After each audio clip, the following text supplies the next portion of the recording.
Thank you, Nashir, and all of you. Pleased to be here. I really appreciate the invitation, actually, because I've been for some time, of course, intrigued by all the things going on in this lab, and I'd love to learn. I'm excited to spend the day learning more about what you all are doing, and to see, what cooks. That's always a good thing. So, and then also to share with you a little bit about what I'm doing, which I think is a little different, obviously, and I did think a little bit about how it connects with what you do, to the extent I understand what you do, and I know I'll understand better at the end of the day what that is. So we'll talk about that towards the end.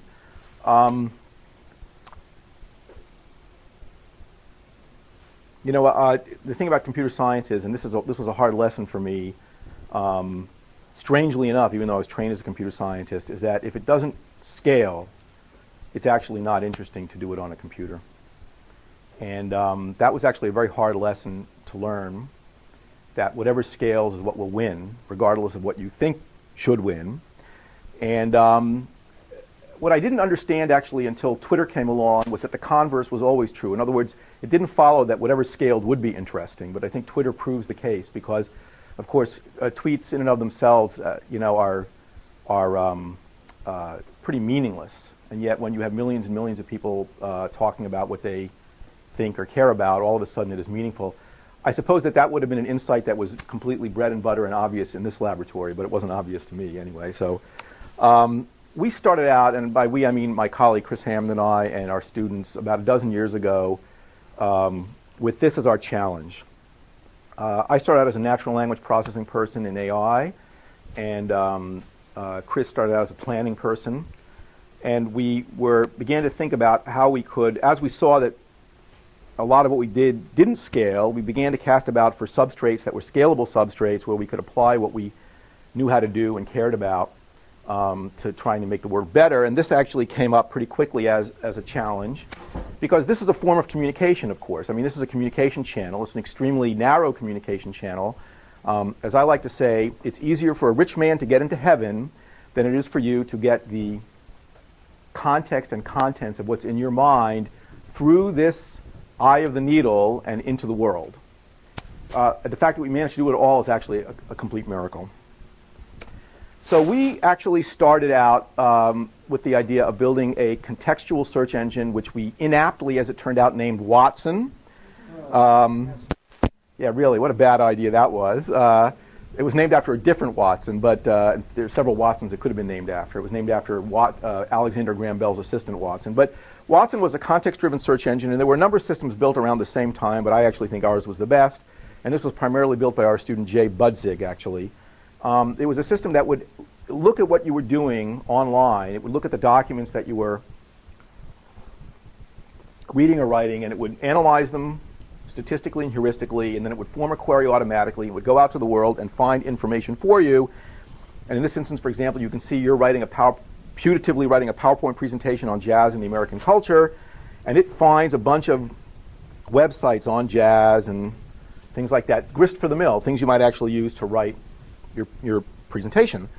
And it wasn't really artificial intelligence. It was really more like information retrieval, I would say, at this point. In other words, our starting point was that we had context, which could drive, our point was that context can drive search.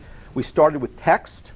We did these statistical and heuristic analytics. We used search instead of logic as a substrate, and that was really important for things being scalable. The technology that we ended up building was a technology of automatic query formation and management and filtering and ranking, and the goal was to actually support content creation. And this machine was pretty good. It was fast, it was automatic, and it was better than human. And what I mean by better than human is that Jay did a study where he would ask you to write queries about your documents that you were familiar with and ship them off into the world. And then Watson would look at the same documents and ship its queries off into the world, and then we would take the results and mix them up from the top 10 or 20 and present them back to you and ask you to rate whether they were on point. And you would typically say that 2/3 or more of the results of Watson's queries were on point, and roughly half of that of your own were on point. So we thought, this is fantastic, let's start a company, And that was the first company. And it didn't really work, actually. I mean, it worked okay. The company actually, Jay is now the CTO of a company called Perfect Market, which is in Pasadena. It's an Idea Lab company. And this technology is actually now being used at a lot of newspaper archive sites that you see. The variants of this technology are actually in use today. But the problem was that when we showed people the results, they would say, yes, these are on point, but they're not very interesting. And the reason they were not very interesting is that they were more of the same. That's what we kept hearing. This is more of the same. And we had an epiphany, which other people have had too, which is that if you're using similarity as a proxy for relevance, which is what people do in information retrieval, you always use similarity as a proxy for relevance, you ask yourself the question, well, what's the most similar document to a document I already have in my hand? This isn't a trick question. What's the most similar document to a document you already have in your hand? That document, which is worth nothing. I mean, it might be worth something to know that somebody else has it, but that's a completely different kind of information, okay? The actual contents of the document are worth nothing to you. And so that made us realize all of a sudden that what you're looking for are things that are similar in certain respects and dissimilar in other respects. Otherwise, they won't add information to what you already have, to what you've started with. An obvious point. Now, what some people did, like Jaime Carbonell at Carnegie Mellon with an insight like this, is he ended up looking for what I guess I would call the Goldilocks zone, you know, the golden donut of things that are not too similar and not too dissimilar, and you can sort of do some kind of statistical measurement and sort of imagine balancing that. So I'm really a semanticist, and I didn't think about doing it that way. What I thought to myself was, look, there are dimensions, if I can even, let me put it back. To the extent that Watson succeeded at all, it was using noise and the size of the internet. And even the technique I'm talking about now is using noise and the size of the internet, even if it's doing a better job harvesting things that might be relevant. You know, and my position was, can we do better? Can we prime the pump? Let's not just use noise. Let's actually go out and look for stuff that we know might be relevant. Okay? Are there dimensions of dissimilarity and similarity that matter? So this is another example. This is an old version of this, and this has gotten better now. And I don't mean to criticize this company. It's a fantastic company. But this is Google News. And if you look at Google News, and as I said, this is an old version, and they have improved over time, you'll see a bunch of clusters of stories, and you'll say, like, well, it's a, by the way, if you have any questions, please ask. Okay. Everything good so far? Okay.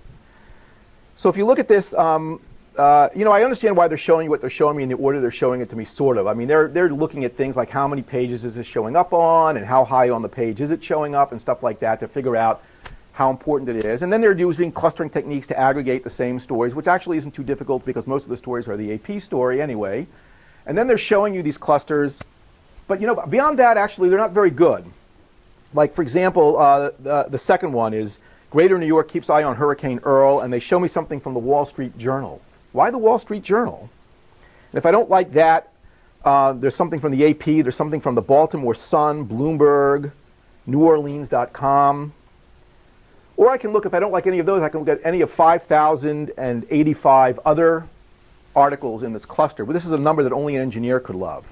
I'm not going to, I mean, I'm sure they're impressed by it, but I'm completely not impressed. I'm not going to look at those 5,000 stories. I mean, it's crazy, you know? And in fact, the thing, I mean, my main point here is, why are they showing me, why did the one that came to the top of the cluster come to the top of the cluster? Why are they showing me this one, or the alternatives that they have? You know, because, and I guess this is my point also about Watson and about trying to find things that we think might be interesting to you. These systems are all making editorial judgments because they're deciding what to show you and what not to show you. You know, and at some point I realized that what human editors are is they're attentional engineers. You know, their job is to actually engineer your attention and move it around towards specific things. That certain things are more important and other things will be less important to you, or they think. And this program is doing attentional engineering. It's doing editorializing. But the people who built it probably don't think of it as making editorial judgments. They don't think of themselves as editors, and they don't think about the editorial values that are reflected in the judgments that this system is making. I mean, it's optimizing something for sure, okay? But beyond, let's say, optimizing revenue, I can't really say for sure what it is optimizing, and I'm not really sure they could either in human terms. I'm not saying they couldn't tell you what numbers it's optimizing. I'm saying, what does that mean pragmatically? You know, and that became interesting to me. Like, could we actually come up with systems where we're going to take human judgment that is sort of understandable or commensurable with human understanding and scale that up in a way where we could understand it? I guess this is what I've been talking about. So the idea is that we wanted a semantic mechanism that was sort of understandable to people, that could be used to go out and make decisions about what to look for, what to show people, things that could be understood. So here's an example, actually, to show what I mean by this. We did a system actually based on metadata for video called Beyond Broadcast, and This is a page from foodnetwork.com, and it's Alton Brown doing Good Eats, and it has some recipes here, which this is not a great example. The recipes are for corn dogs, you know, which are disgusting. But anyway, you know, who thinks of these things? You know, it's very creative. I have to admit, but still. But let me give you an example that's really maybe more makes the case more clearly. If you go to a search engine and type lasagna recipe, you're going to get about between 2 and 10 million hits, or something like that. Make 2 to 5 million lasagna recipes, or things that say lasagna recipe. You know, and nobody wants 2 million lasagna recipes. All right? And if you're already looking at a lasagna recipe, you certainly don't want 2 million more lasagna recipes. Okay? What do you want? If I'm showing, suppose I'm showing you a lasagna. Imagine you're a cookbook editor, and I'm on a page because, you know, by the way, Food Network has this problem. I mean, you go to a recipe page, and they're going to show you other recipes. What are they going to show you? What should they show you? Well, maybe they should show you something besides recipes. But if they were going to show you recipes, what should they show you? From their shows. Well, for sure, they're going to show you recipes from their shows because they want to keep you in their little garden, absolutely, rather than the World Wide Web. But whatever, you know, I mean, for sure. But what of the things that on their shows they want to show you? Stuff that goes well with it. So, like, you know, here's a Caesar salad recipe, garlic bread, you know, a good cheap Chianti, or whatever it is you're going to have with your lasagna. All right, that all makes sense. Suppose they were going to show you another lasagna recipe. Yeah, it better be different in a way that's useful to you from the lasagna recipe you're already looking at. So how could a lasagna recipe be different and useful to you? Any thoughts? A simplified version, yes, absolutely. Quick and easy lasagna for a graduate student cooking for a crowd. Okay, what else? Healthier, like low salt, low fat, low cal. Vegetarian lasagna, you know. Vegan, I don't know what that would mean. What? Gluten-free, absolutely. Low carb. I mean, people try to use like zucchini strips instead of pasta or something like that, you know. So here's the thing, by the way, this is actually interesting. If you go to Google and you type lasagna recipe space L, because of all the query logs they have, it will fill it in. It will show you low salt, low cal, low fat. My point is, you don't need those query logs. I mean, if you think about it for a second, you know, and we're not even real cookbook editors. I mean, real cookbook editor would actually know much better. You know the dimensions of recipes that matter. Okay, the variation dimension, and then it will be on ingredients also, by the way. Seafood lasagna, blah, blah, blah. You know, with tomato sauce, without tomato sauce. I guess my point is you don't need to be Google and have all their data to actually figure this out. Okay, you can figure it out yourself as long as you know that you're sitting in a particular content vertical, which is recipes. Okay, so we actually built a tool that says if you're in the cooking vertical or if you're in any vertical, these are the ways to transform or transmute or change queries in order to come to things that might be relevant or related or useful to you. Okay, I hope that makes sense. And in fact, actually, the way it cashes out in practice is really not that complicated. You take the title of the recipe and you append low salt, vegetarian, quick and easy. I mean, classic. Now, sometimes these are hard things to measure. They won't be trivial because they won't always be labeled properly in the world. In other words, like how difficult a recipe is, a recipe might actually say it's a quick and easy recipe, but it might not say it's a quick and easy recipe. Now we have to look at the recipe and figure out if it's a quick and easy recipe. And so the next question is, are there any cheap proxies for looking at recipes and telling if they're quick and easy? Thoughts? How about it? Number of steps, number of ingredients. Sometimes they tell you prep time. Look at the prep time, you know. Does that make sense? So there's a lot of things you could do that wouldn't require really understanding cooking too deeply, but you have to understand it a little bit. The main point is these dimensions depend on the content vertical. Okay, low salt recipes make sense. Low salt news, that doesn't make sense. Okay. So for news, it would have to be different dimensions of variation that matter to you, okay? Does this make sense? That's fine. So here's a system we built. This was built by my student Jiawei Liu, who actually went to Google. She went to Google News for a while, and now she's in search quality. It's called Compare and Contrast. And the way this is kind of a cheap analogy machine. I mean, that would be, if I were trying to tout it, really hype it, I would say it's an analogy machine. Because what it does is, you give it this story about Oracle trying to buy MySQL. I guess they tried to do that once a long time ago. This would have been 6 years ago now. And what we have coming back is IBM is a comparable entity to Oracle, and IBM tried to buy this company, Glue Code. Okay, and so what it's done is it's actually found this comparable entity to Oracle, IBM, and it's gone out into the world and it's found this situation which is sort of like the situation that Oracle found itself in trying to buy MySQL in terms of expanding the open source strategy through the acquisition of this other company. And I hope you see what the analogy is here. I mean, another example would be, I don't know how well this is showing up. So this is an example of Israel's use of cluster bombs during the 2006 Lebanon war. And if you gave this to our original system, Watson, what you'd get back is, 50,000 or 50 million other stories about Israel's use of cluster bombs during the 2006 Lebanon war. If you give it to this system, what you get back is examples of U.S. use of cluster bombs in Iraq, NATO use of cluster bombs in the Balkans and Afghanistan. All right? So what is that for? I mean, I think that was for what we thought. I mean, the idea would be find similar circumstances involving different agents so that I can do a comparison and see what does it mean that this person did this or that this entity did this, okay? And everybody with me on this? This was kind of a cool system, actually. I was pretty excited about it. And it could do some opposite stuff, too. So if you gave it things like Toyota laying off workers, it might come back with stories about Ford hiring workers. Of course, 6 years ago, I would have given the example in the other direction, but whatever. Times change. Questions? These numbers are funny. I mean, the precision is, so one thing to say about all the systems we build, we don't really do aggregation to present to people, we don't typically present people overall statistics about the aggregations that we do. And we present them with specific examples. And because our systems present people with specific examples, we're never going to present them with that many examples because you cannot present people with many examples. I mean, 3 is a good number, or 10.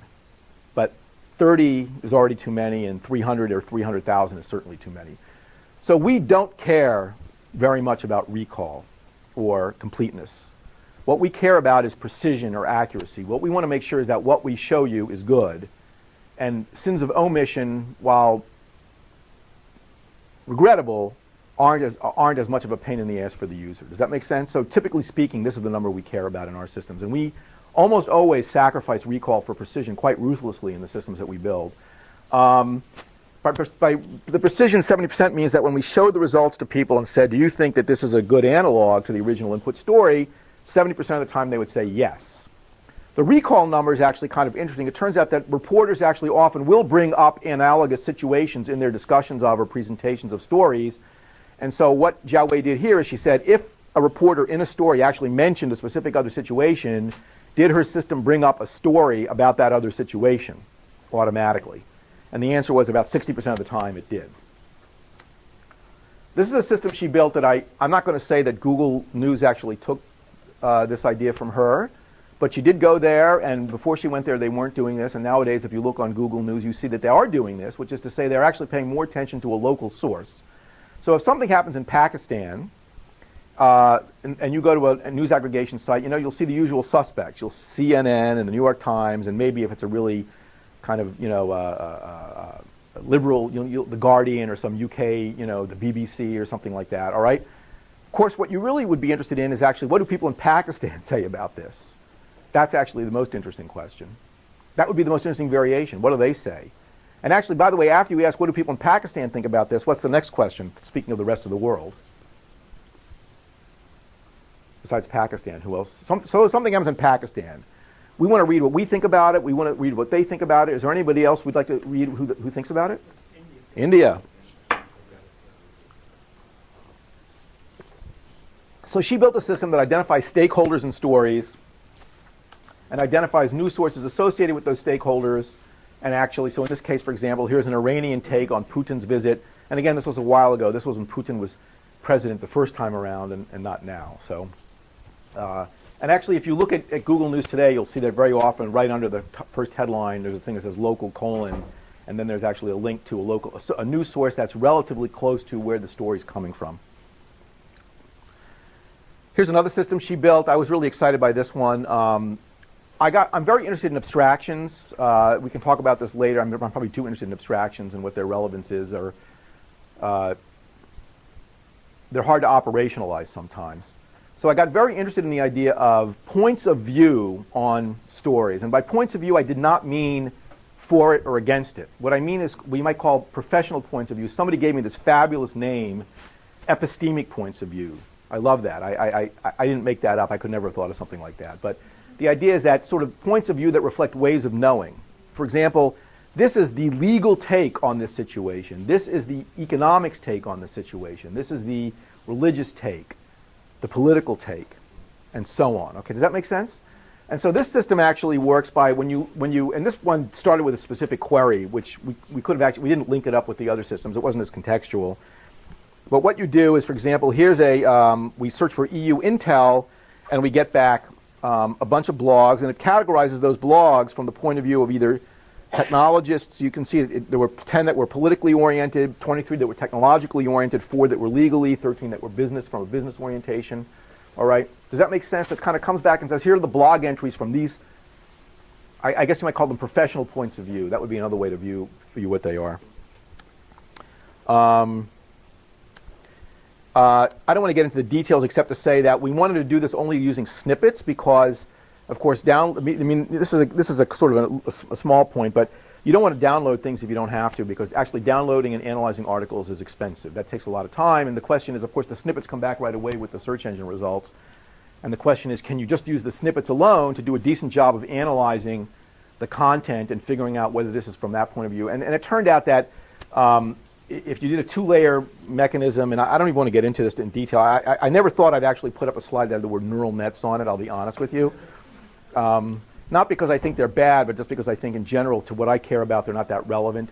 But Zhao Wei, because she had to make it work, she actually futzed around with, do I use this kind of learning mechanism, this kind of learning? She ended up with a 2-stage learning mechanism where she classified each snippet. Because when you have a situation like this, you have all these snippets that come back. The way it worked was this. It actually worked because, typically speaking, most bloggers have a kind of consistent point of view. So what it would do is when a blogger came back, it would first look to see, does this blogger, do we have him or her in a table already? Have we already categorized them? If we haven't, then we have to categorize them. What do? We make a blank query for 20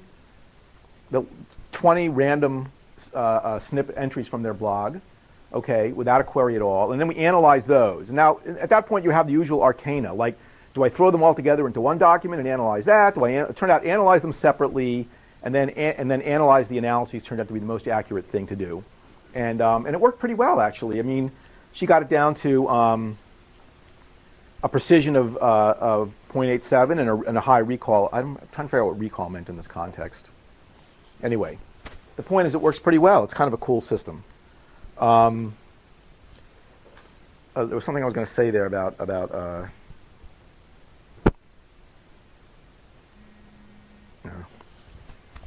Excuse me. Really, that's good timing, right?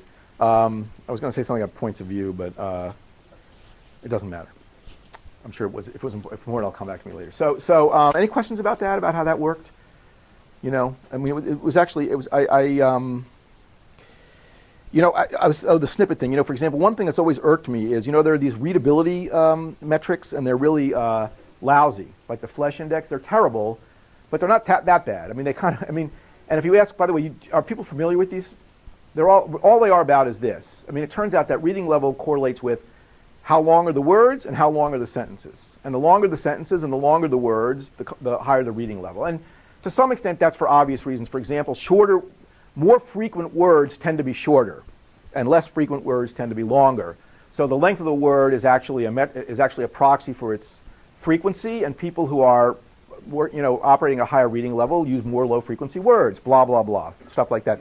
Actually, we're going to start applying this to Twitter analytics, by the way. I think that you could do some question of how to find better tweets by looking at things like readability of the tweets in that level. I mean, looking for tweets from people who have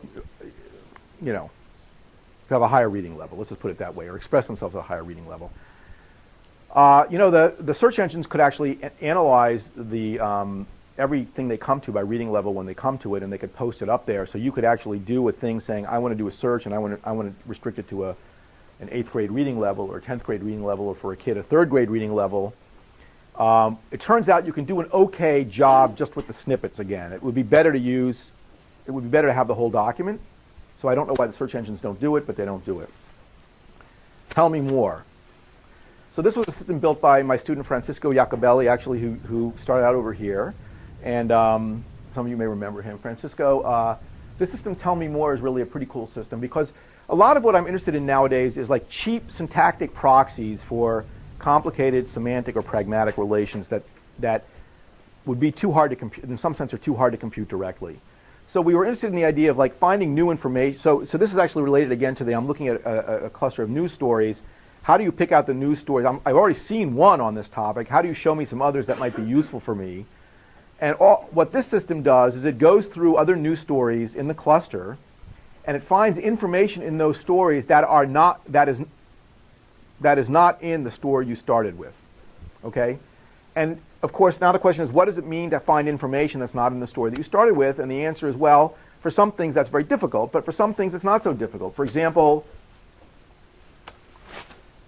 for additional actors, it's not so difficult. I mean, go through and find named entities, and especially find named entities that are relatively higher up in the story that you found, because reporters are always using this inverted pyramid model. By the way, this is a thing that was this is fascinating. So of course, reporters are taught to write like this, right? So that they never build suspense. You know what I'm saying? That's called burying the lead. I mean, you have to actually spill the beans right away. That's how they're taught to write. At some point, when Google was doing news aggregation, and we actually discovered the same thing ourselves, we began to realize that if you actually count the stuff towards the bottom of the article at the same weight as the stuff at the top of the article, you screw yourself up completely, because very often it even says things like in related news, and it goes on to some other topic entirely. You know? And so at some point, actually, the people at Google News said, oh yeah, we discovered that we want to weight the stuff towards the top more, which we had also discovered. And to me, this is like a duh moment. I mean, if you've just gone over next door to like, this, for us, a duh moment was, really, if we'd have just gone over to Medill and talked to them for 10 minutes, they would have told us, by the way, you need, something that would have made us think, oh yeah, we need to weight the stuff. It's not a discovery. You know what I'm saying? I mean, it's a discovery of the little Jack Horner variety. Somebody baked this plum into the pie and we found it and thought we were clever, right? But, and Google thought the same thing. But we weren't clever and neither were they. It was just, that's the way it is. So for example, here's some additional actors. Magellan Midstream Partners LP, for example, is an actor. This is the story about the BP oil spill in the Gulf a few years ago. When was it? 2 years ago now, almost. In addition to additional actors, you can find additional numbers. Like here's a good number. How many pounds per square inch do they want this thing to be able to resist when they finally put this cap on? Or another one was, how many gallons of storage capacity did they need on the surface in ships when they were pumping the stuff, when they had their intermediate solution and they were pumping the stuff, they were trying to gather the stuff up and get it onto these ships to ship it out of there, how much capacity they need. So these numbers don't show up in the original story, but Tell Me More has found them in related stories and has highlighted the paragraph in which they are presented so that you just read those paragraphs. And if you want to read the whole story, you can. Additional quotes. We hope that we can slowly turn off the valves, close the capping completely, and then test pressure to see how well the well is performing. Thad Allen, the governance point man on the disaster, said on CBS's early show. So this is a quote about the situation that was not in the story that you just read. So I hope you can see why this would be a kind of an interesting thing. Everybody good so far? Okay. So now I'm going to switch gears, because what happened was we were doing all this work in kind of, and I'm going to generalize this even more towards the end of the talk, all this work in sort of scaling human editorial judgment around what information to look for and where to look for it and how to actually rank it and structure it and blah and blah and blah. But at the end, the presentation model that we gave back was like a search engine's presentation model. I mean, it was a list of results. And at some point we realized, you don't want a list of results. You don't want 1,000 documents. You don't want 100 documents. You don't want 10 documents. You want one. I mean, that's what the Holy Grail is. The Holy Grail is you ask a question and something is synthesized just for you right now that addresses whatever your need is. Forget about asking a question. You're doing something and some media and information experience comes to you in just the right format that you can use it for whatever, you know what I'm saying? I mean, that's what we're hoping for. We want magic, we want it to be like, you just walk around and it's like gifts come to you all the time. That's the way the world should be. It should just be totally easy. And then our children and our children's children will be able to live in assuming nothing terrible happens, like, ecological catastrophe or nuclear war, will be able to live in the Edenic, destiny for which we were intended. Let's face it. I mean, that's our goal. Another way of putting that is, it's like our job is to put ourselves out of work. I mean, one of the things I talk about because we're getting to the part now where people get uptight because they keep thinking, well, you're putting people out of work. We're not, for one thing. But in the end, actually, I think, especially, I'm not talking about university professors. I mean, it's a pretty clear, because a lot of you how many people here are graduate students? Right. So you're probably thinking that that teaching in a university would be a kind of a nifty profession. I mean, you might be training for that, and that's a good thing to be training for. But you should be aware of the fact that the world is changing much faster than any of us thought, and really changing. And you should be thinking about what will universities be like 5 or 10 or 20 years from now, because they're not going to be the same as they are now. I mean, in fact, they're really not going to be the same as they are now. And I don't think there's any doubt that the kind of radical transformations that technology, that sort of networking and information technology have brought in media are going to come here too. This is a very retail profession, and its costs of scaling are pretty bad, actually. And so,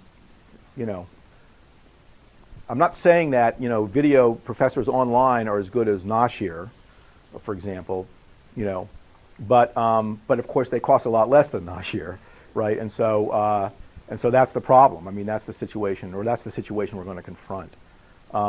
Hopefully this will free up enough actual value in the world that there will be other great things to be doing with that time. I mean, if we organize ourselves right, that'll be good.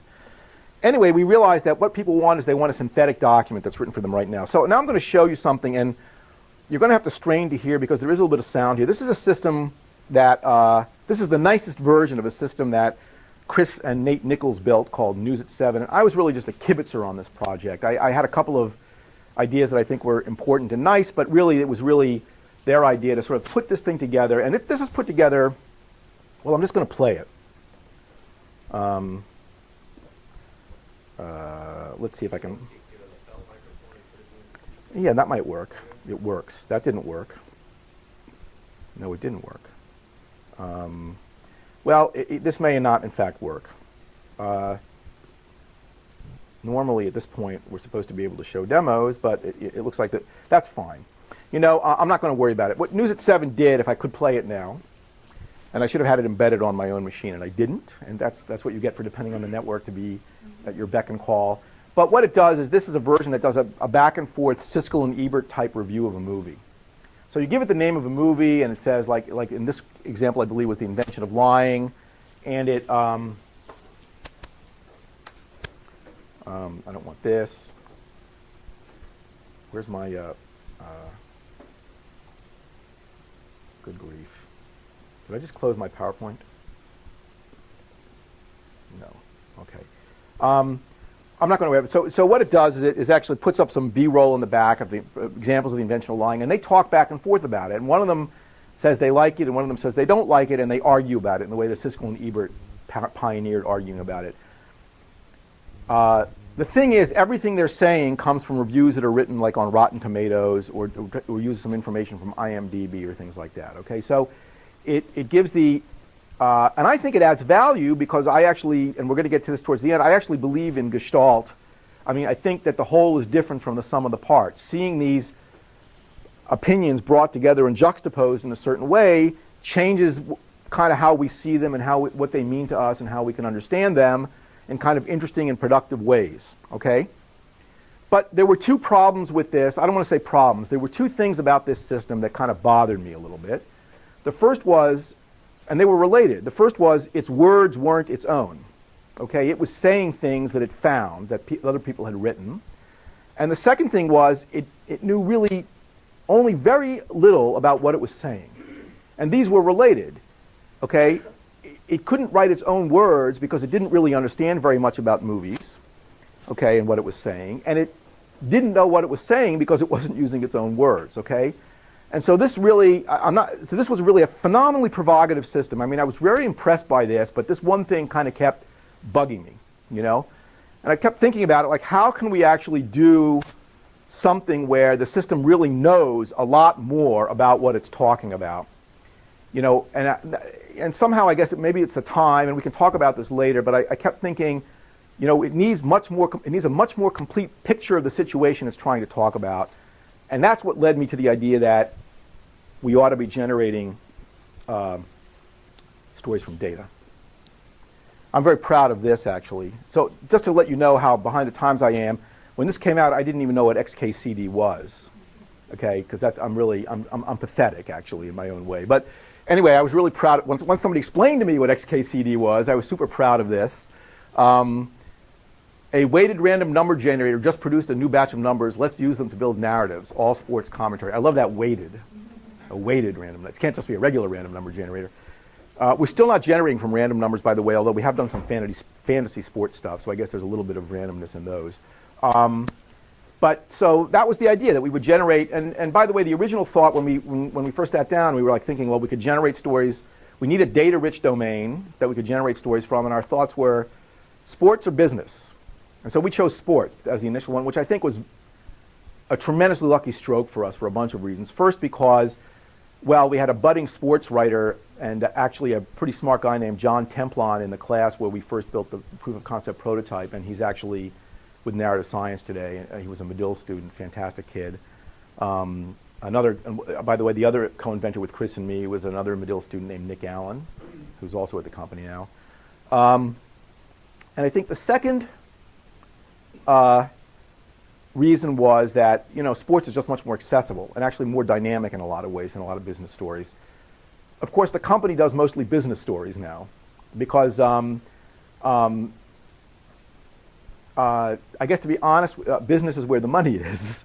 Duh, Anyway, we do still do sports stories at the company. We'll talk about that later. Actually, I'll talk about more what we're doing. So let's just go on and let me show you, and hopefully this will actually work. And you may have seen this demo before. Yes, thank you. So this is the data from actually almost 2.5 years ago or so or more. I'm not sure that this prototype existed yet. The proof of concept was built about 3 years ago now. And then we loved it, so we hired Nick and John into the lab, and we actually spent the next year or so blowing out and building a real prototype that was real. This is the data from the Chicago White Sox playing the Seattle Mariners at Seattle. And what we have here are the line score, the box score, and the play-by-play. And you push this button, and this is not cached, by the way. So it's actually doing the work now. And it wrote this story. Down to their last out, Griffey saves Mariners. Seattle. The Seattle Mariners were down to their final out when Ken Griffey came to the plate against reliever Tony Pena on Wednesday, but he delivered a single to carry the Mariners to a 1-0 victory over the Chicago White Sox in a 14-inning marathon at Safeco Field. After Adrian Beltre singled and Jack Hanhan walked, the game was tied. I like that tied. It was 0-0. I'm not sure a human being would have said tied, actually. When Griffey came to the plate against Pena with 2 outs and runners on first and second, he singled, scoring Beltre from second, which gave the Mariners the lead for good. And then we have a picture of Ken Griffey, since he was sort of the critical guy in the game. This is a pretty good story. So we actually had a sports reporter at the Toronto Star took apart a story that we wrote about a major league game and a story he wrote about the same game, and his assessment was it's pretty comparable. And in fact, I would say these stories are pretty comparable to what's called the AP short story, which is the recap that comes out within an hour after the end of a game. Now, it has not escaped our notice that there's something a little bit ironic about using this technology to write a genre of story which is now probably 120 or more years old, I would say. I mean, this particular genre of story probably was formulated, I would guess, in the late 1800s in newspapers in the United States. So I find that interesting also, but for what it's worth. How does this work? Very briefly, we started with that data. We have to do a lot of analytics, and so the analytics we use are a combination of homebrewed things that we do. Actually, another way to look at what we do, and this is probably a better way to look at what the system does now, is we're doing qualitative or semantic or intuitive data analytics is actually what this system does, okay? Because you can't take a wall of data and turn it into a wall of text. That doesn't do anybody any good. You have to actually, you have to come up with sort of big patterns that make sense to people and express those patterns. Does that make sense? That's really what we do. And so you have to actually do a lot of data analytics to make that happen. Sometimes we take them from other people who are good at it. For example, we happen to use Bill James's game score to like figure out, or actually a variant of Bill James's game score to figure out who was the best player in the game. all right, to talk about that. And we use a variety of other techniques to actually find interesting points or interesting data. I don't want to overdo this. I mean, on the one hand, it's pretty sophisticated. On the other hand, a lot of this stuff is like, if you thought about it for a while, you'd realize what it was. For example, maxima and minima are interesting. Crossing zero is interesting. Like if you lost money last quarter and you made money this quarter, that's an interesting change. Do you know what I'm saying? So things like that, some of the obvious points of how do you actually spot what matters, okay? Trends matter, things like that. So we have these things, and what we built from this is this outline, which is kind of a, in the old days, as an AI person, I would have said this is a representation of the story of the game. I wouldn't go so far. This is not really a logical representation. You can't do a lot of inference off of it. A lot of inference has gone into it, but it's pretty special purpose inference. It's not. This is not a logic machine in that sense, you know. You can't ask it arbitrary questions, for example. And the critical point here is if you look at this thing, you'll see that this was a take the lead late game. And so one of the things that this program has, which is kind of important, this was in case, you know, things crapped out like they did before. I'll go here. It has these things. I'm sorry, yeah? Isn't that you just buy the one on the Big Ten? But I remember hearing that Big Ten was the Big Ten channel, the website was actually using. They are. To Yeah, generate. we do. Well, I'll get back to that in a second. I just wanted to, absolutely, I didn't mean to flip back. We're going to go back to it. These are some of the angles, at least as of last year, that we have for baseball. What I mean by that is there are big patterns of data that are meaningful to people. For example, this was a come from behind victory. This was a blowout. This was a battle back and forth. It was a defensive struggle. Okay, the victory was due to a great team effort. It was due to an heroic individual effort, etc. Okay. And actually, it took me a long time to realize this, but one of the things that makes sports interesting, actually, is that people connect it very much with human virtues, or their lack. So persistence, for example, is actually a big deal. I mean, maybe that's the biggest deal, you know, persistence in the face of, not getting down and keeping going. That's even more than in show business, you know what I'm saying? The game will go on, you know, and you have to put your heart into it. I mean, that's a big deal. So a lot of the things actually relate to these sort of heroic, to these individual virtues. I'm going to go back now to the point you were just saying.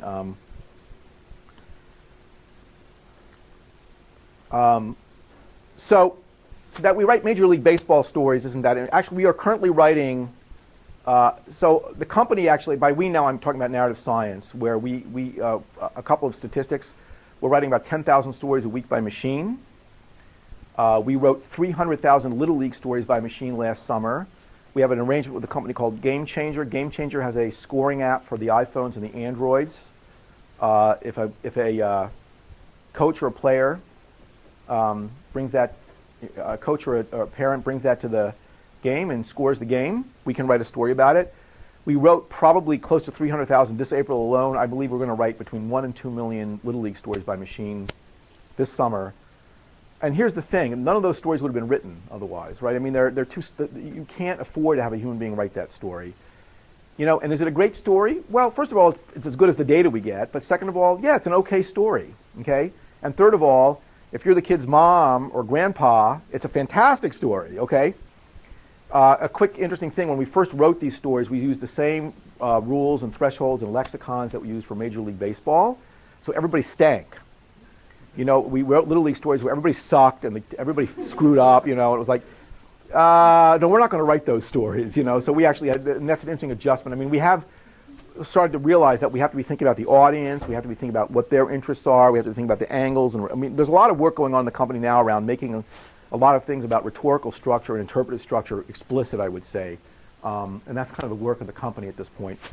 We do every Big Ten, so as far as publishing, a lot of our stories are published, but the publishers who publish them don't actually attribute them to us, and they don't want it to be attributed to us for, I don't know why. But two things I can point you to is we do earnings previews for Forbes.com, and we do every Big Ten basketball, football, baseball, and women's softball game previews, in-game updates and tweets where relevant, and post-game recaps.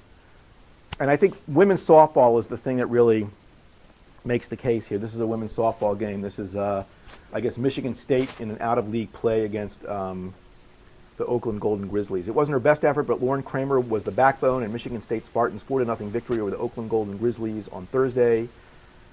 And it was the biggest win for Michigan State since their 9-2 win over Eastern Michigan on March 30th. You know, the Daily Northwestern probably will write 3 articles about our women's softball team every season, and the team will play maybe 10 times that many games. Most of those games just don't get written up. Our program is now the nation's most prolific author of women's collegiate softball game stories. So actually, I'm much prouder of that. Okay, I mean, I think that the thing of to do it for football, you know, Big Ten football has a lot of money in it. I mean, to write those stories by machine is not that relevant. There'll always be plenty of money to have a person write those stories. But this, nobody's writing about, you know, and that's the point. That's what the machine gives you. It gives you that scale. It's fantastic, really. I'm just so excited about it. I think we've gone over this about the how it works. We start with raw data. We have to do some modeling, obviously. We have to draw these inferences, these derived features. We have these big interpretive structures, that are the angles, and then finally we have narrative structures or story specs that actually describe how the story should be written.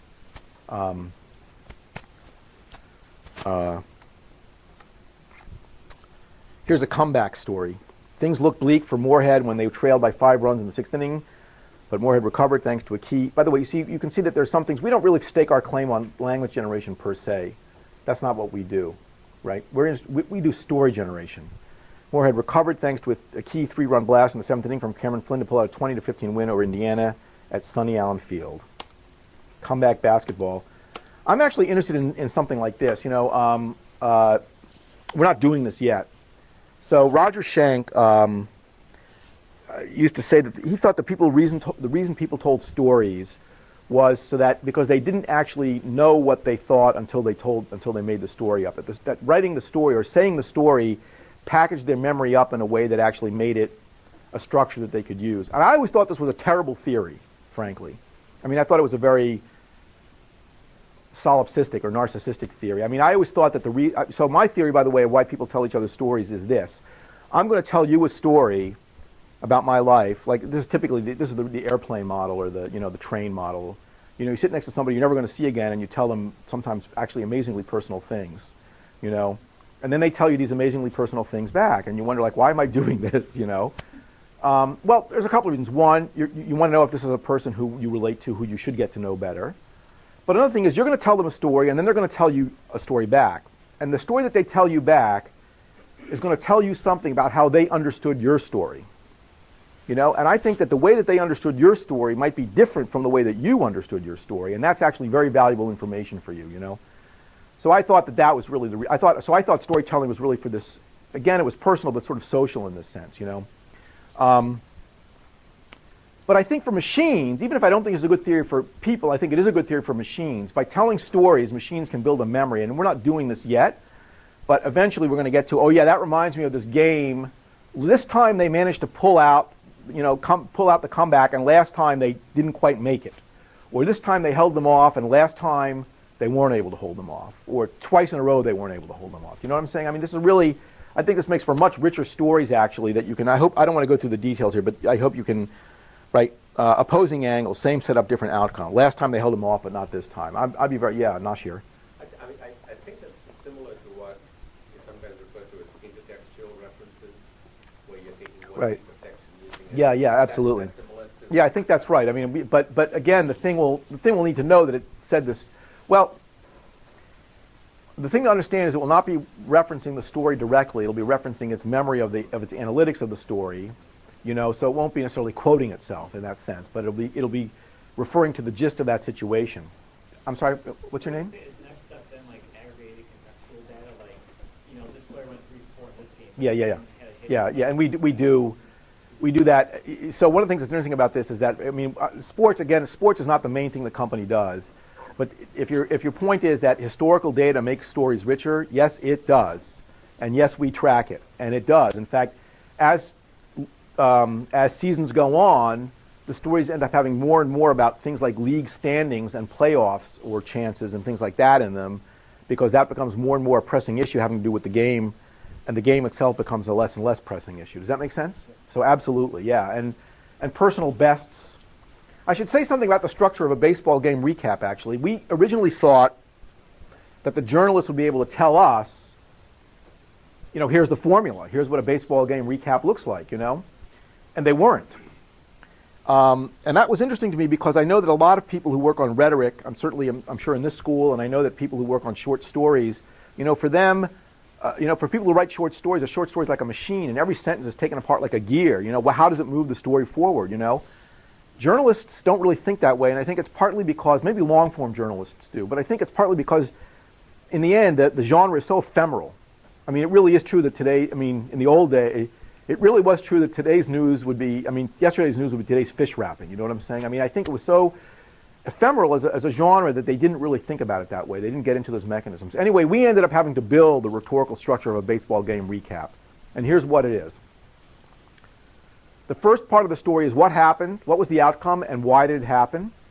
The second part of the story is about the pitching. You must always talk about the pitching. It's obligatory. And the third part of the story is other noteworthy stuff that happened, usually in chronological order, although it can also be organized around the players. Other noteworthy stuff means things like if somebody hits a home run, or actually, passes a personal best, for example. That's why I was reminded of this just now. You have to talk about it. Whether or not it affected the outcome of the game, because it's important even though it didn't affect the outcome of the game. But you don't talk about it in the first part of the story. You talk about it later.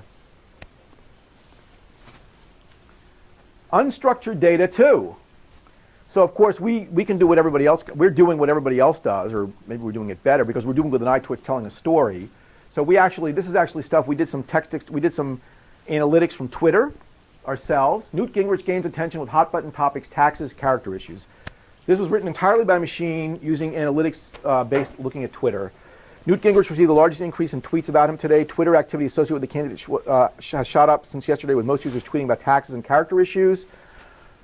He's been consistently popular on Twitter, the top riser on the site for the last 4 days. Conversely, this is your point about streaks, actually, or trends, okay? Again, conversely, the number of tweets about Ron Paul has dropped in the past 24 hours. Another traffic loser was Rick Santorum. While the overall tone of the Gingrich tweets is positive, public opinion regarding the candidate and character issues is trending negatively. In particular, @Mama says, someone needs to put the blood-armed suspicious character to a photo montage of Newt Gingrich. #pimp. On the other hand, tweeters with a long reach are on the upside with regard to Newt Gingrich's take on taxes. Tweeting about this issue, @ElvisRoy000 says, Newt Gingrich cut taxes, balanced budget. In 80s and 90s, Newt experienced conservative values. So this is not a terrible story, actually. This is a credible little summary about what people were saying on Twitter about these candidates today. All right? And it was generated entirely automatically just by looking at Twitter. We have to structure the data. I should get down to what we're doing now. I mean, so any questions about the story generation stuff? So the company's been launched, and it's actually doing amazingly well, and I'm pretty excited about it, to be honest with you. I mean, as I said, I think writing a couple of million Little League stories is like a big deal. I mean, I really do. I want to say something about what, we have like only 5 minutes. Let me say something about what the company's really doing now. What it's really about is it's about data.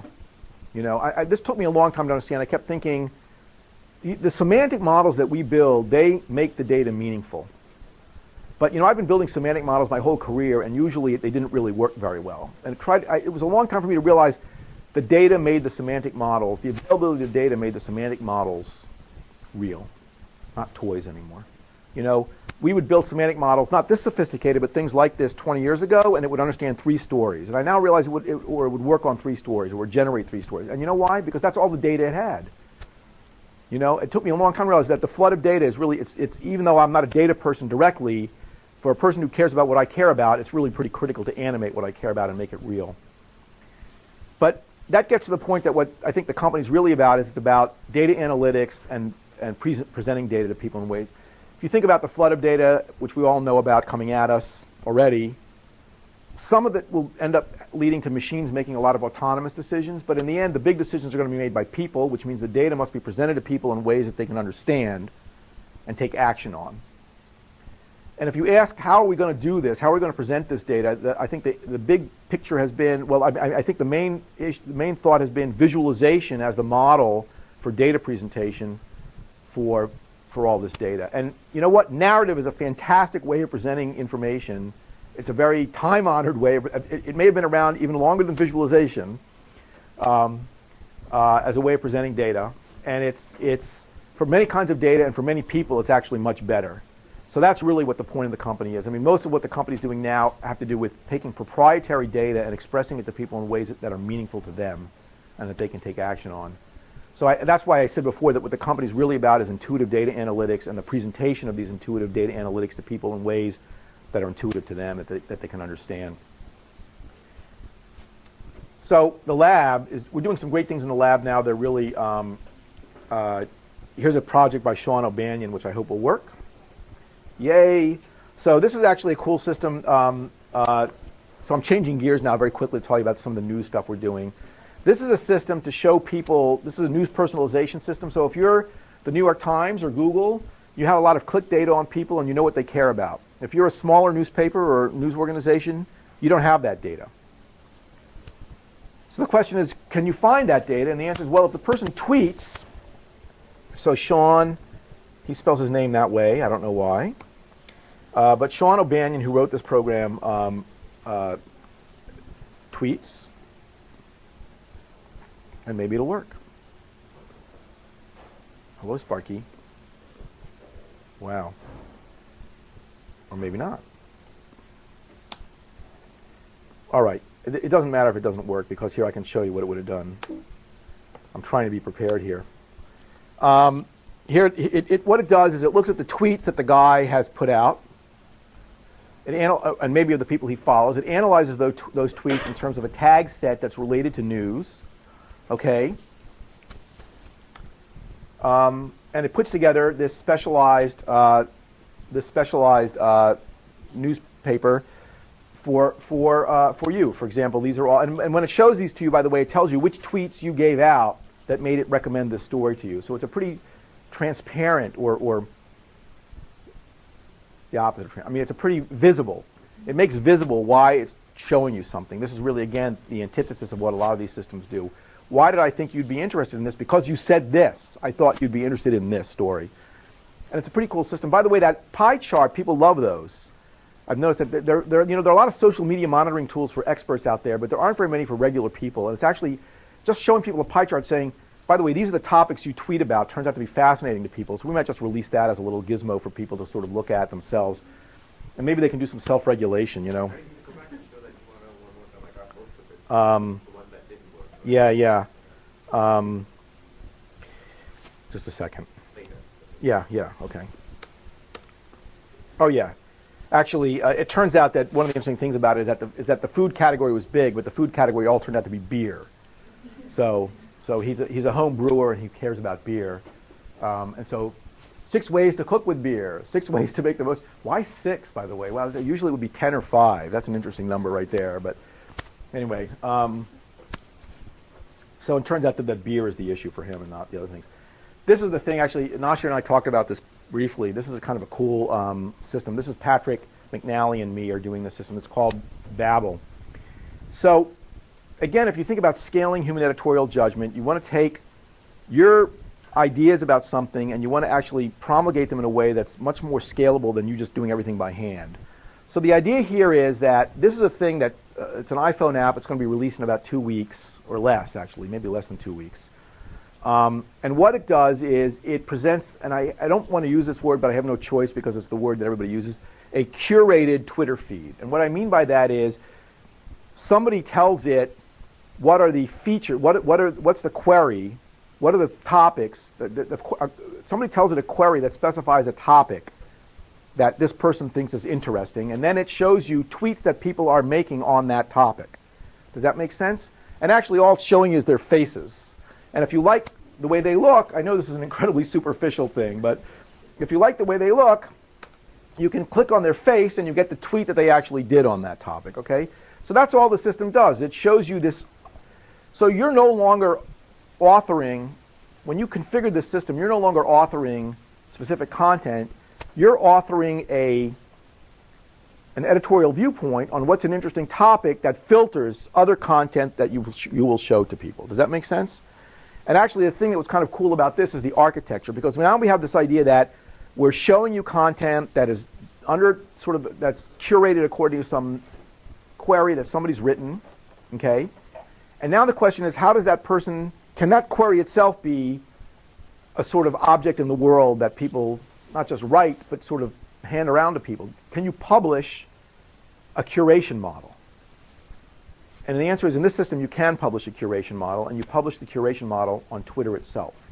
So when this app comes out in a week or two, if you type hashtag Babel, and then something that can be interpreted as a Boolean query, when this app opens up, it will find the most recent version of things where somebody did that. It will interpret those as Boolean queries, and it will run them as Boolean queries, okay, and show you the curated stream according to that query. And so, and by the way, and you don't need a server. That's the cool thing. I mean, all you need is a Twitter account. I mean, use Twitter servers. So you publish the query, and other people can read the query that you've published.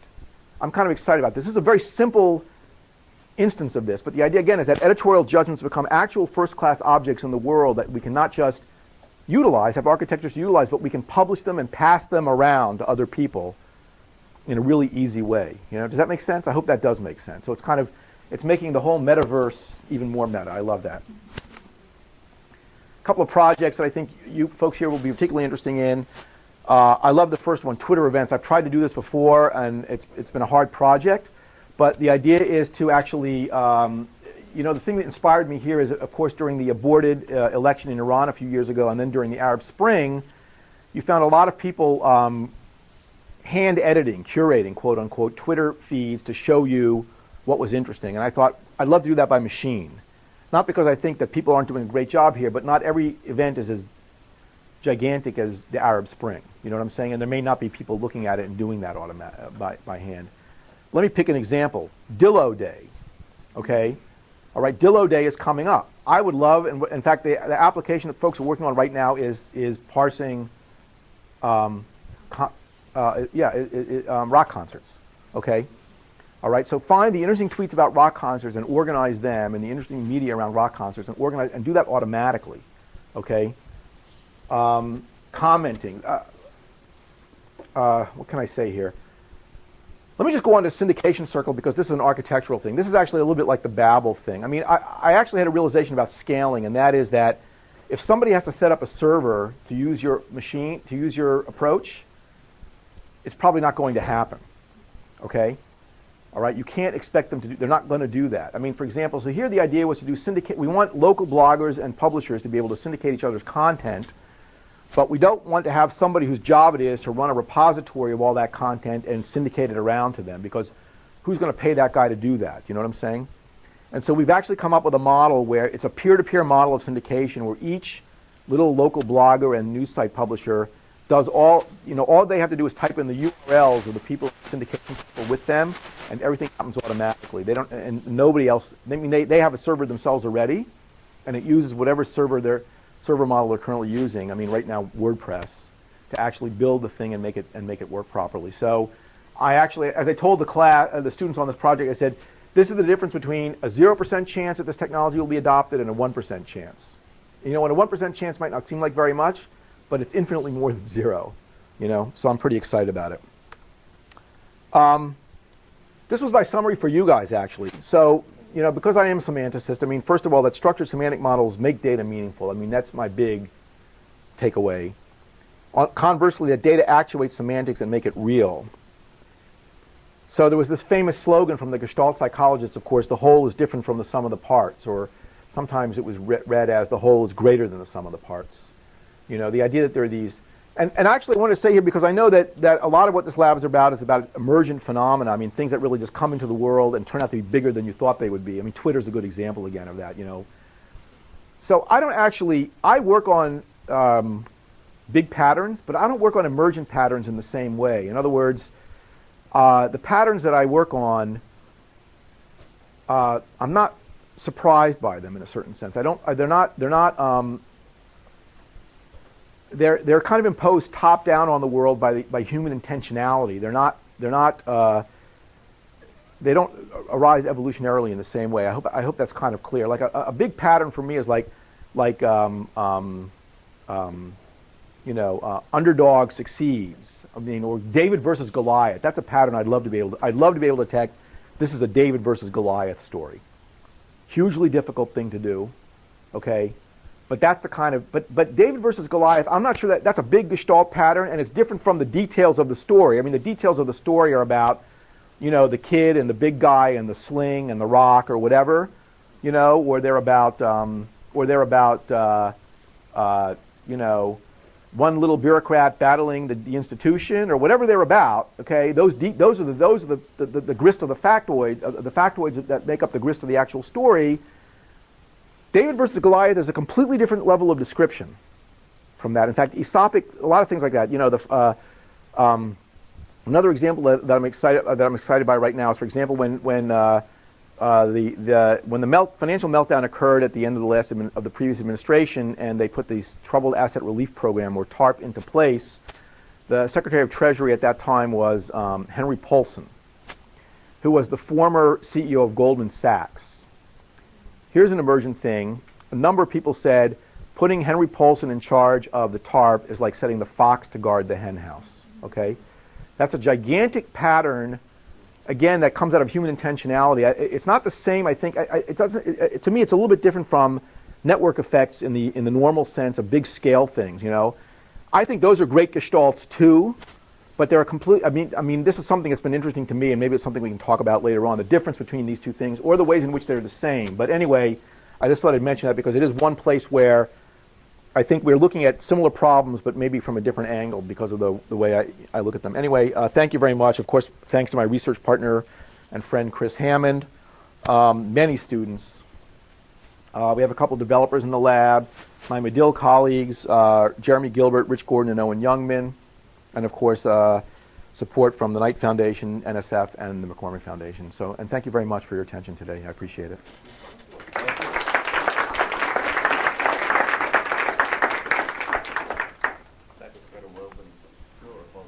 Yeah. That Twitter profile does work, by the way. Yeah, good. I don't know what I was doing wrong. Yeah. So I've already Yeah. tweeted it. Good. I did. I have. I'm going to open up a question. I'm going to start with a question. Sure. And right from the start of your talk, I was thinking about the news that Google released last week about these knowledge strings and bits. Yeah, yeah.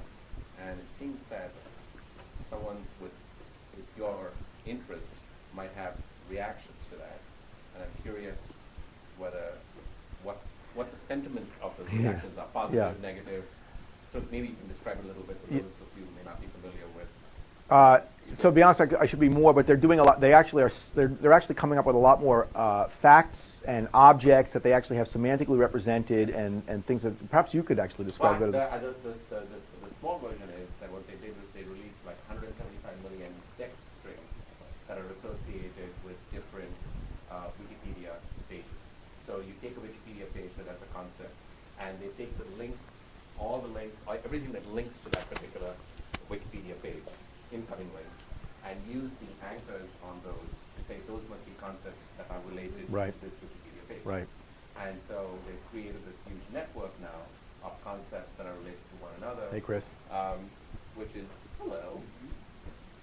And so that's they came out with this, and the general reaction is, because a lot of people are pretty excited about this, but a lot of people who've been working in the semantic web community, for example, feel that this is hijacked what they've been trying to talk about for a long time, and so I see a little bit of these kinds of they should view that as success. You know, I don't think of myself as a semantic web person, although I do semantics and I care about, and I do it on the web.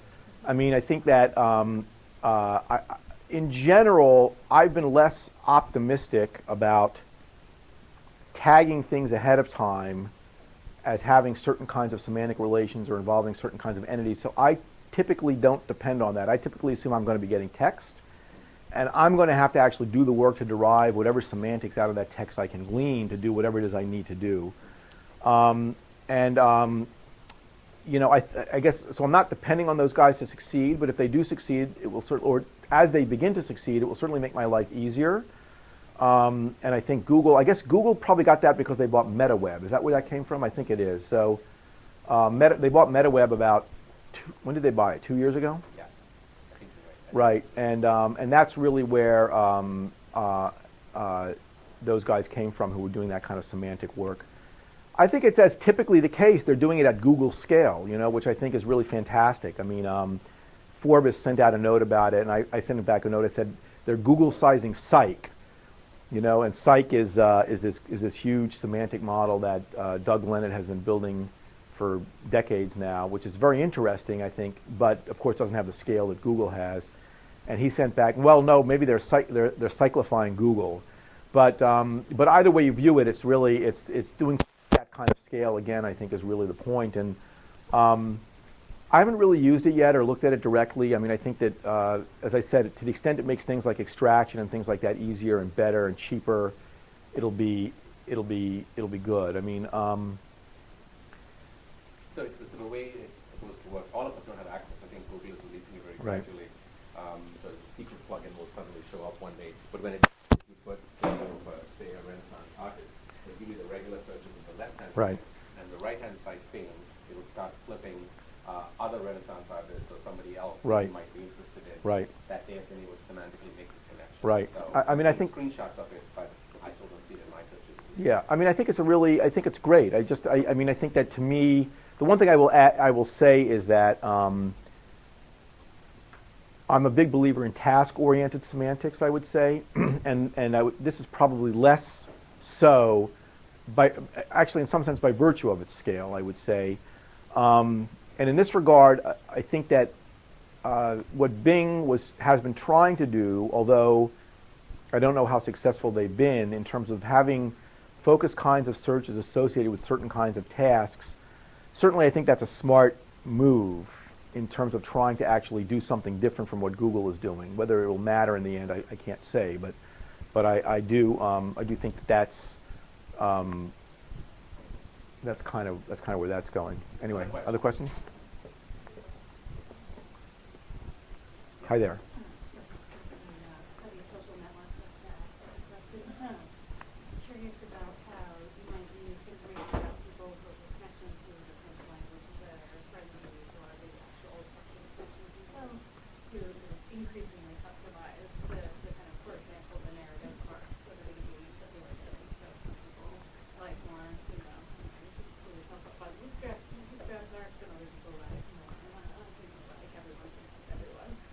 Yeah, no,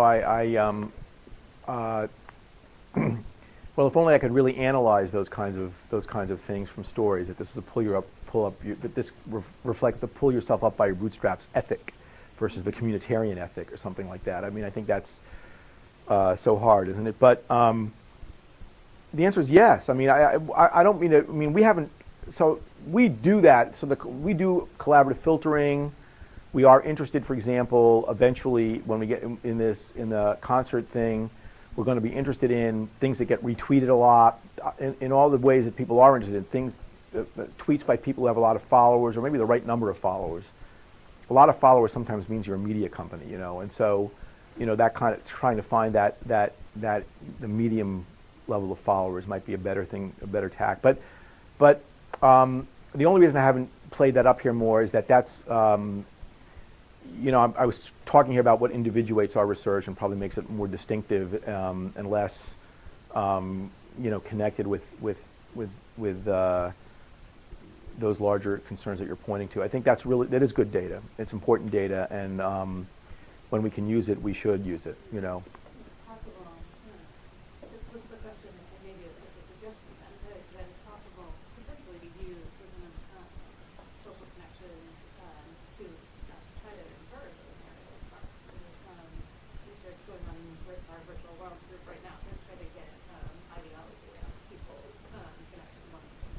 Yeah.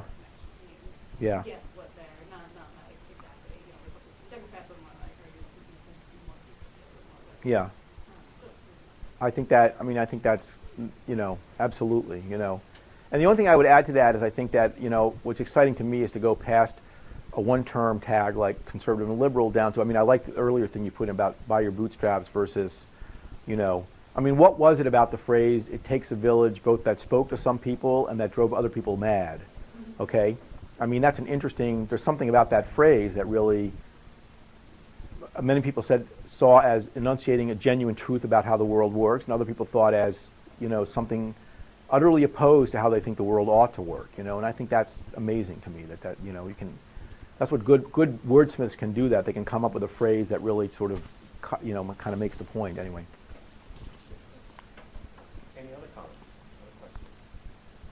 Hi. When you're looking at Twitter, a lot of stuff you showed us on Twitter, are you concerned about how ephemeral it is? Because you're looking on their servers and they only, around like a handful.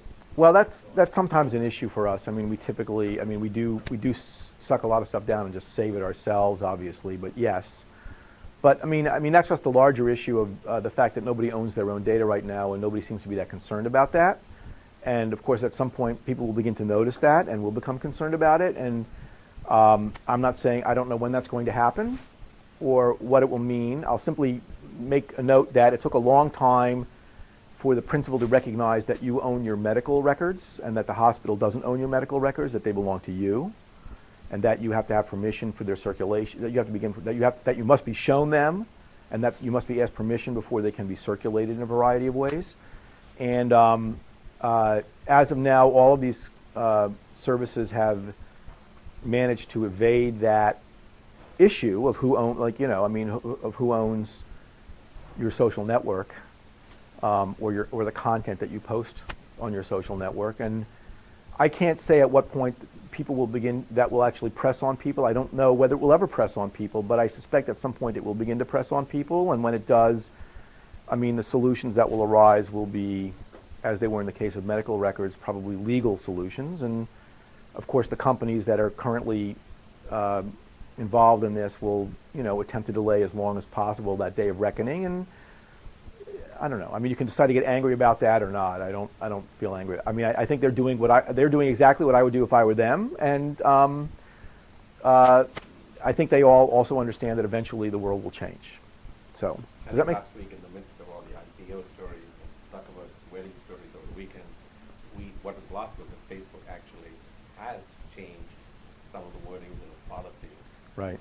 In anticipation of the fact that they now are a public firm, so that they are able to own some of that data and share it with other vendors. Yeah. In ways that I think there should be more discussion about than there is right now. But yeah. So I do think that there are going to be changes in that. Eventually, there have to be. I think that at some point, just a really in a trivial way. At some point, the fact that so many of your family memories, for example, will be stored on these sites in ways that, and the fact that you don't own those, someone else owns those, and that they have no commitment to you, legal commitment to you whatsoever, to maintain that, is to me that's the. I guess I've reached an age finally where things about like that actually matter. How will things persist? Like, I'm actually amazed by the fact, for example, that there's no bond there. There ought to be a bond that says, here's an annuity which is going to pay out in perpetuity for the cost of servers, and to actually make sure that these data are always available to you. And there is no such thing, as far as I know. There might be some. I imagine that commercial companies that have important data needs and they have data suppliers, I'm sure that some of those data services are bonded in this way. That there's something in there that says that there's going to be continuity of service if the company goes bankrupt, for example. But nothing at the consumer level yet, which is interesting to me. That wasn't where you were going exactly, but yeah. Any other comments? Questions? Thank you all. Thank you again, Larry, for taking time. Thank you.